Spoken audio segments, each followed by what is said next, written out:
everybody! Happy holidays and welcome to the Urban Domestic Diva channel. And I'm Flora of the Urban Domestic Diva channel, and it is baking time. And I know I missed Fridays with Flora installment a couple weeks ago. I want to apologize to you guys. It just was way too crazy. I don't know if any of you know, in between being a food and lifestyle blogger and an author and a mom and a wife and all the things, my day job is actually being a freelance creative director, art director, and my clients were just crazy busy, and they do come first. So, because, you know, we got to keep the lights on and keep things going here at the homestead. So anyway, sorry I missed a video a few weeks ago, but we're gonna be back on track. And I thought it might be fun for all of you to join me on the big bake-a-thon. So what I do every year is come October, November, I start thinking about Christmas. I'm a little insane that way. But I have a lot of people that I like gifting my cookies to. So in order to make that amount of cookies without losing your mind and killing your back and your feet, you kind of need to start early. And that's where the freezer comes in. And I'm not sure if you've poked around my other playlists and my other videos, but I have a few, I believe in the Christmas playlist that shows you how you can prep cookie dough and shape and freeze, wrap it up nicely. You can pre-shape like thumbprints.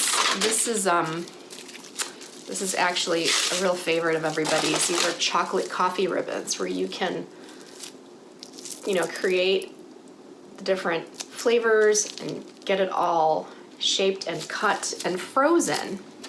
And I will say, if these are ones that you need to slice, having them pretty cold actually helps the whole process. But what I do is I start, you know, in between the raindrops, fall, October, November, I'll get a batch in here and there. I have my big list, and I just start prepping, shaping, freezing. Prepping, shaping, freezing. And then this week, I usually do this the 2 weeks before Christmas because it takes a day or two to get things all baked off and frosted, and have to go to the dollar store. That's my secret place to get tins and boxes, and then I can wrap everything up and send them off to all the people that I love and I am grateful for. So no one ever sees this part, and it's a little bit crazy. Sometimes I have to fit it all in one day, and for that I recommend pulling up some folding tables so you have extra surfaces to put things and cool things. And I would also say, if you're gonna get things all cooked up in one day, baked off, try to batch the oven temp. So I'll go through all my recipes the night before and I figure out, like, do some need to be at 350, do some need to be at 400, and I'll batch them that way too, so that the oven's not going up and down, and I have consistent temperature. And I usually do my lower temp stuff first in the morning because the oven does get hot throughout the day. So if you want to do a lower temp cookie after the oven's been on all day, probably not a good idea. So you got to kind of plan your day out, but what happens is you get a lot done and you get a lot of baking done, and everyone thinks you're a magician, but honestly all it is just getting ahead of things.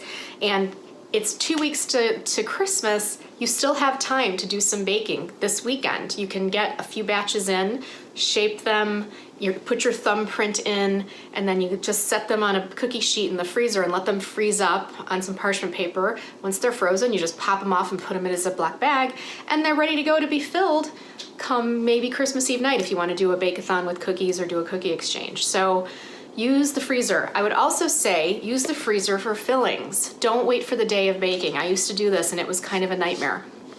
This is a lime cream, and I made it last week. You know, you have to zest and juice a bunch of limes, and then you have to cook it up with an egg, and then you have to run it through a sieve to make it nice and a nice smooth curd, and then you add the green food coloring in. Now it's just gonna slowly defrost as I'm getting all the cookies out, and then it'll be ready to go. So anything that needs to be pre-made too can be frozen. Moral of the story, use your freezer. It's there for you, and it's gonna save you a lot of time.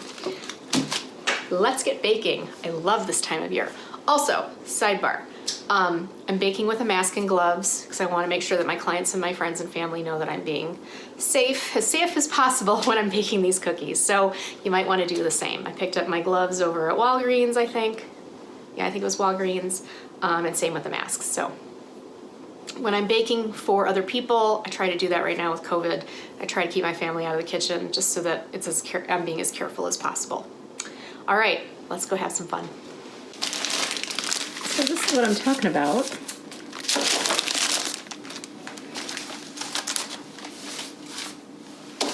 Got my oven going to 325. This is one of my lower temp cookies. And last month I shaped them, set them on the baking sheet in the freezer, and froze them. And then popped them in here and labeled it. So now I'm just ready to go. Pull them out. And while the oven's heating, just set them on your baking sheet. Let them sit for about 10 minutes. They're gonna defrost rather quickly, especially with the heat of the oven.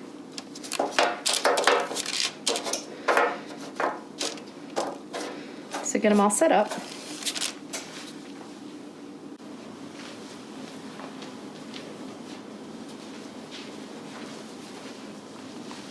Okay, they're softening up. So is my lime curd. So in the lime curd goes.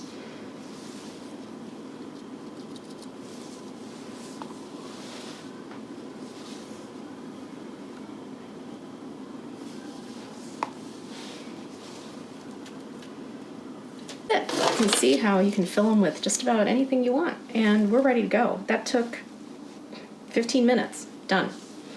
So we're going to cook these for 12 to 15 and we'll move on to the next one.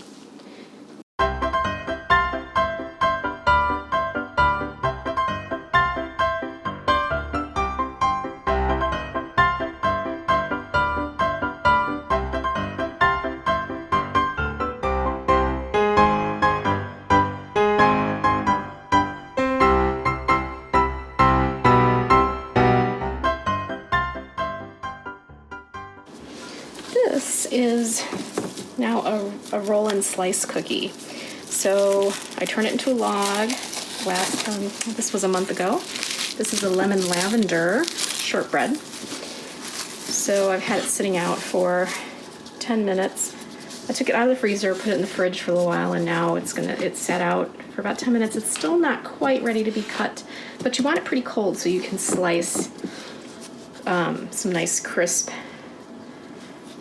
discs. So I'm just gonna kind of set the saran wrap on top and just give it maybe 5 more minutes. Then I'm gonna use a serrated knife and cut it up. This is at 350, just like those blackberry, sage, lemon cornmeal bites. So we're in the 350 range now.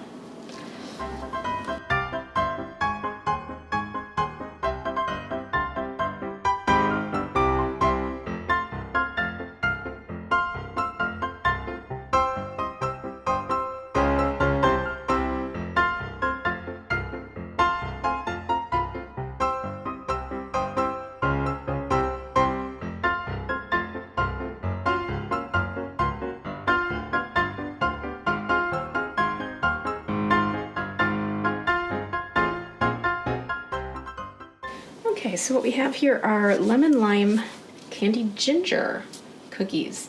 And I pre-rolled them, froze them, and they've been sitting here for 10 minutes. They're starting to soften. So I've got a little cup here and some sugar. And I'm just gonna press them down like the recipe calls for. And these are gonna go in.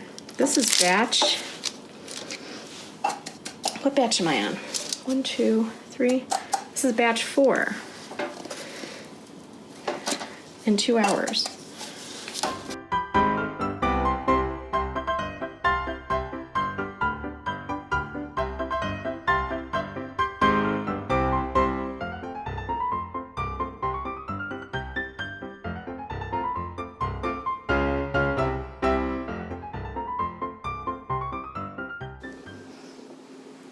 Five kinds of cookies in a handful of hours because I did all that prepping.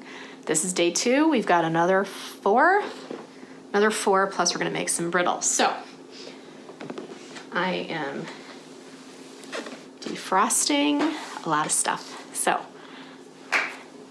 bacon number 2, day 2.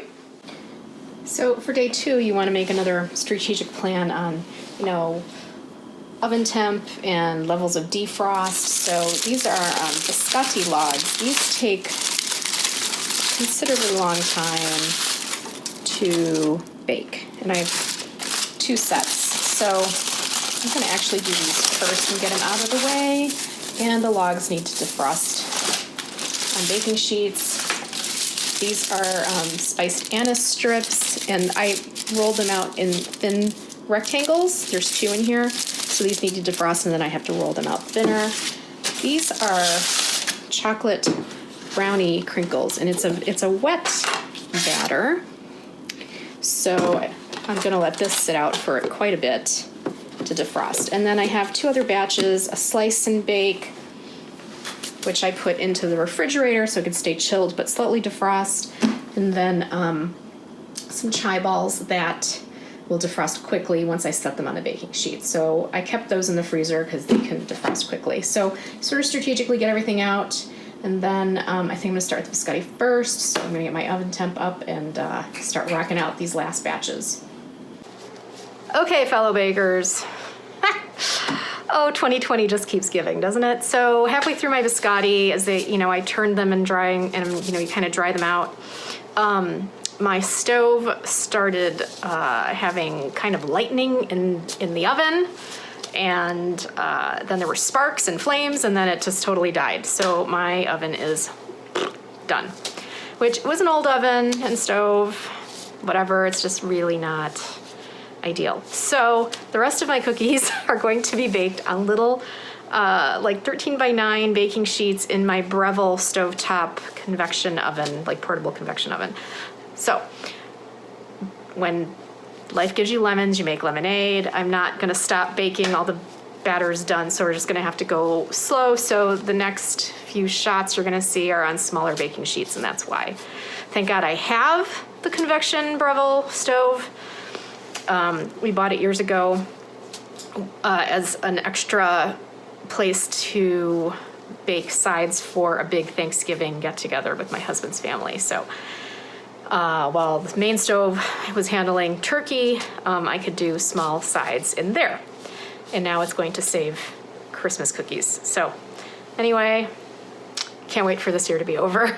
Anyway, bye.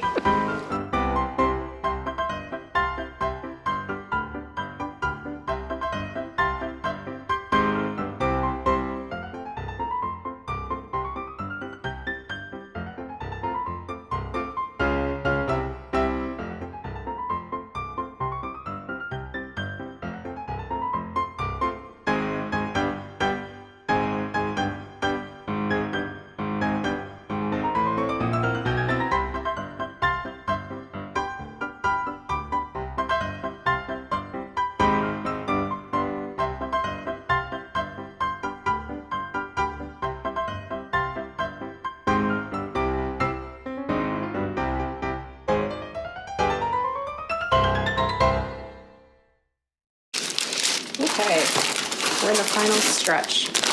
These are Dirty Chai Earthquakes. I baked them and froze them, and now I'm going to set them out to defrost, and then I can roll them in some sugar, granulated sugar and powdered sugar. I want them to defrost a little bit because there's gonna be some condensation on them as they do that. So I want the sugar to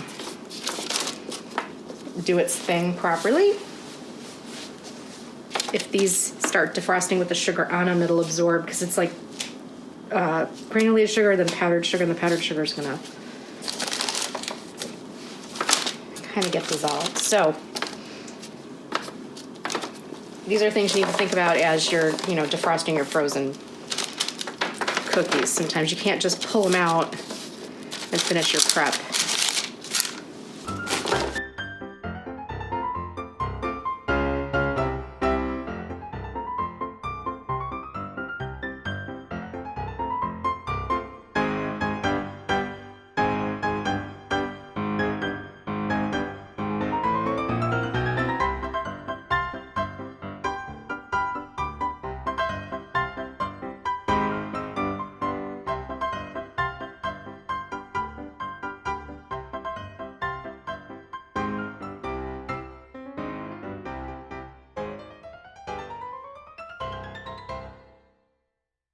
All right, cookies are done.